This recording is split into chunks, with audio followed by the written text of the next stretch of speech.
Doğal çim mi? Bu konuyla ilgili neler düşünüyorsunuz acaba? Ben hazır doğal çim sahibi bir stat bulmuşken, Atletico de Madrid'in yedek kulübesinde rahat rahat otururken biraz sizinle bu konudan bahsetmek istiyorum. Şimdi hibrit çimin çok fazla avantajından bahsediliyor her zaman.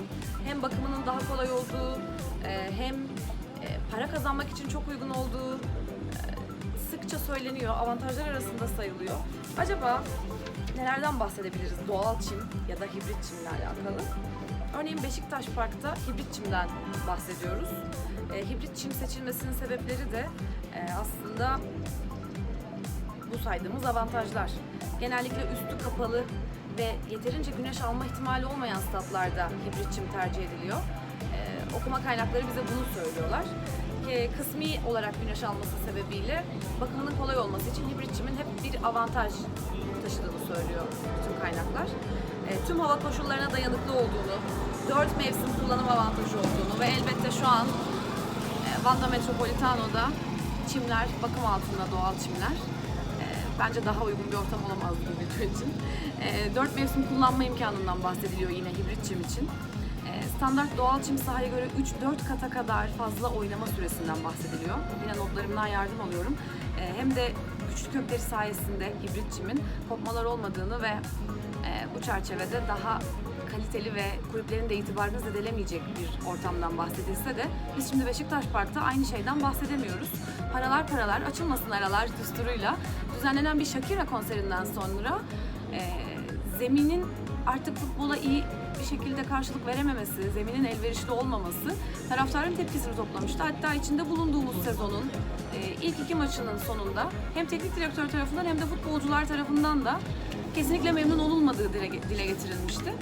Bu konuda demek ki bizdeki mühendislik olayı biraz işin gerisindeyiz ve bunu karşılayamıyoruz gibi bir ihtimal aklımıza geliyor.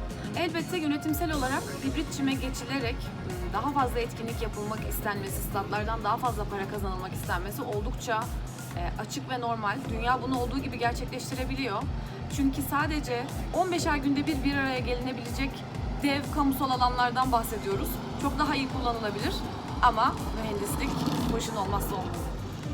Yeni nesil statlardan, akıllı statlardan bahsederken evet hibrit çim hala her ne olursa olsun zikredilecek konulardan bir tanesi olacak. Ve yaptığım okumalarda bir teknik detayla karşılaşmıştım ve hibrit çimle ilgili teknik detay şu: Desso Grassmaster sisteminden bahsediliyor. Burada doğal çimin arasına ve içine enjekte edilen daha güçlü çimlerden bahsediliyor. Çim lifleri enjekte ediliyormuş ve bu şekilde teknik açıdan kusursuz alanlar hedefleniyormuş.